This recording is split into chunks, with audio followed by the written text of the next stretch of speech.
Welcome to r/entitled people, where we share stories from your lives about people who think the rules don't apply to them and they should get what they want. Thank you, friends, for subscribing to the channel and for so many likes. And today we have two great stories, so subscribe, hit the like button, and let's begin.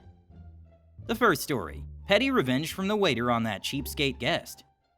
The second story: engineering exodus. Employees stand their ground against drastic pay cuts and outsourcing.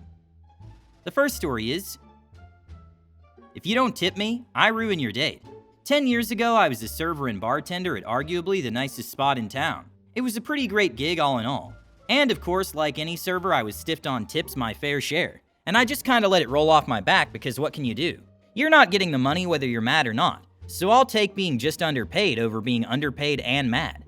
Anyway, one day this guy comes in on like a Thursday. I remember because he was the only reservation that night.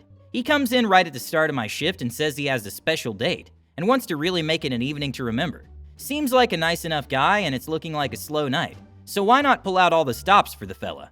So he had some flowers he asks if he can store in our fridge, and he wants me to bring them out after they're seated. No problem. I also give him the entire fireplace room to themselves. Go get some candles, the whole nine. Guy arrives and I decide to give them a complimentary wine tasting. Bring out the flowers, the candles are lit. She's obviously thrilled with the effort.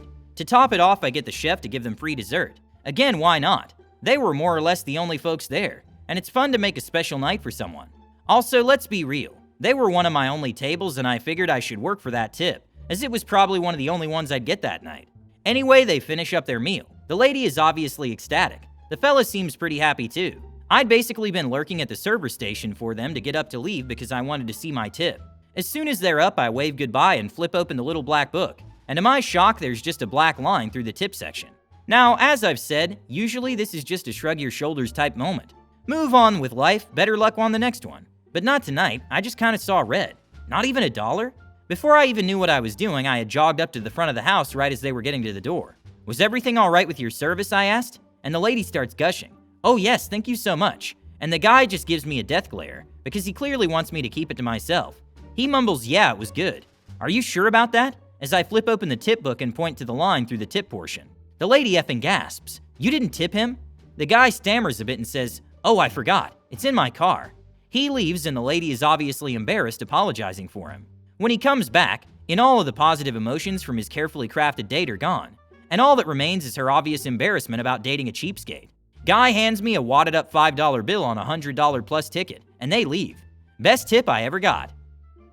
Of course he forgot his tip in the car. We believed it, you petty cheapskate. OP, dude, I got a lot of respect for you. It's such a little gross, but a lot of fun. I doubt this guy will ever want to take a girl to your restaurant again, but it was worth it. I think you saved this lady from that cheapskate. She should reconsider her attitude towards him. And to this guy, the story will surely serve as a lesson that you shouldn't abuse the good attitude of the waitstaff, because they too can ruin the evening a bit and take revenge in such an original way. Or it wouldn't. And maybe someone will say that $5 is a small thing, but the way you got it is just awesome. The second story is: engineering company tries to outsource engineering work and cut pay. Half the team walks. This happened to a former colleague about 1 month ago. We'll call him Ed. I'm telling his story as closely as I can, but I have to be intentionally vague to avoid identifying the company, because I'm also taking legal action against them. The fundamental misunderstanding of the employer-employee relationship in Ed's story is exactly the same as in my situation, and shows they haven't changed their behavior. Ed is an engineer in a Tier 1 automotive company, meaning they're a direct supplier to OEMs. They are one of a small number of big companies that make what they do. I worked alongside Ed for many years. About 5 years ago, I moved to a different location within the company, and we kept in touch. I recently left the company for reasons I can't go into here. Last month, 15 or so people from various departments were summoned to an all-day off-site meeting. There was no agenda, only a short statement about streamlining workflows and improving business efficiency. Sent separately on the morning of the meeting was a densely worded 4-page document on new engineering workflows. Everyone had been told they don't need to bring laptops. This was a day off from normal work, very rare even for training days. Some of the work all hours types still brought theirs, but Ed and most of the others had to read this PDF on their phones. Ed showed me some screenshots and the document is very difficult to read without zooming in. There's a lot of text in a small font and very few diagrams or figures. On a phone, as opposed to on paper, it's virtually impossible to flick back and forth between sections or make notes. On the last page, it asks for a signature to accept the terms and conditions set out above. unusual wording for a business process. After a brief introduction from the head of engineering, everyone was split into small groups or pairs and assigned a conference room for the day. Ed was paired with Cassie, not her real name obviously, and theirs was a medium-sized room with a glass wall looking out into a co-working space, with other meeting rooms along the sides. The group/room assignments seem to be cross-functional and semi-random. Cassie works in finance and has nothing to do with engineering. There is some speculation on Ed's part here, mostly around the motive for why the situation was handled the way it was, although I agreed he was likely correct based on what happened later. Whoever assigned the groups assumed correctly that without a clear agenda or structure, Ed and Cassie would spend most of the day goofing off and not actually spend much time reading the document they had been sent. What the organizers apparently did not know is that Ed and Cassie are good friends outside of work. Cassie went to university with Ed's wife, and Cassie's husband Bill started his first graduate job at a previous company the week before Ed started there. And a few years ago, Bill joined this company and now works with Ed again. I think Bill was actually the backfill for my position, which took a long time to get approval even though my own move took well over a year to get everything in place, because HR. Fast forward to 3 p.m., and the engineering staff are summoned to meet with the head of engineering, head of HR, and another guy. They don't go to one of the many meeting rooms, but in an open area at one corner of the co-working space. There are 10 people in total. The 3 I just mentioned, plus Ed, Bill, a product integrity specialist, PI, they maintain documentation, bills of materials, etc., in the company's systems, and a junior designer who both work in the design office with Ed and Bill, as well as 2 supplier quality engineers, SQE, and a supplier development engineer, SDE, who all work in the quality office and work with design regularly. One of the SQEs recognized the other guy as the head of engineering from a different location, in another country. I won't attempt to make up a local name for him, so let's call him Jim. Jim's division of the company is located in a low-cost country, with a strong engineering and manufacturing industry, and where good English language skills are common. Think Mexico, India, China, etc. The actual country is not relevant to the story. This company has engineering centers in 5 countries, mostly North America and Europe, and more manufacturing locations in another 6 countries in Asia and Eastern Europe. As for the head of engineering, I don't personally know him. Ed tells me he hasn't been in the job very long after the previous head, who was actually on secondment from my location, suddenly left to join a well-known manufacturer of wind turbines. Ed's location have had 4 different heads of engineering since I joined 10 years ago. All 4 were internal hires, and the first 2, before the wind turbine guy, went on to other jobs within the company. Meanwhile, my location has been run by the same 3 people the whole time I was with the company. So 3 p.m. the head of engineering, with Jim and the head of HR standing by to answer questions, explains the new workflow processes. He asks who has read the document, which Ed and Bill haven't, at least not properly. Essentially, most engineering work, from drawings to APQP to validation and PPAP, will now be handled by Jim's team. The design and quality engineers will receive reports and have the final say to approve the work or send it back. A big part of the plan is that the engineers will have new job titles and salaries. They're all different, but in Ed's case, it's a 40% cut. This is not well received. When challenged, HR head explains the key points is the new titles. They're not receiving a pay cut. Their current positions are being eliminated as part of the reorganization, and they're being offered alternative positions under the new engineering structure. SQE1 is the work all hours type, and brought his laptop so he could keep on top of his day job while off-site. He's also very knowledgeable and extremely detail-oriented. He's been with the company for 25 years. He has read and scrutinized every single word of that document. He is livid and rips into HR and engineering for a solid 5 minutes, then walks out the door without giving them a chance to respond. SQE2 is in his 60s, has been with the company 30+ years, and is planning to retire soon. He shakes his head and silently leaves. The SDE has been with the company on and off for 12 of the last 20 years, with 8 years since he rejoined. He tells the 3 heads this is BS and follows the SQEs out.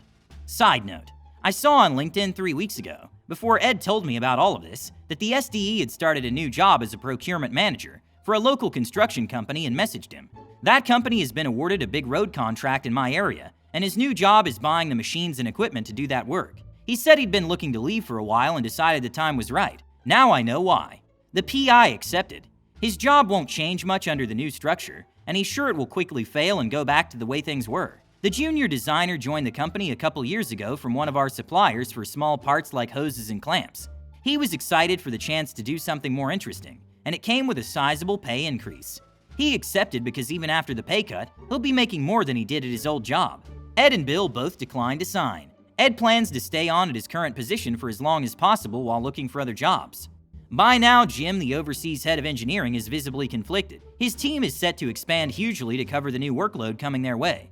However, he's just seen decades of engineering expertise literally walk out the door. Management seem to have made the bet that everyone will sign up and be grateful to still have a job. It has backfired spectacularly. They told me the exact same thing and I got a new job at 15% higher pay than they offered me. F that company. I spent some time trying to clarify things, without letting Ed know I was planning to post this, and one I couldn't get to the bottom of was the timing. According to Ed, the document they were asked to sign did not list an implementation date for the new org structure and job roles.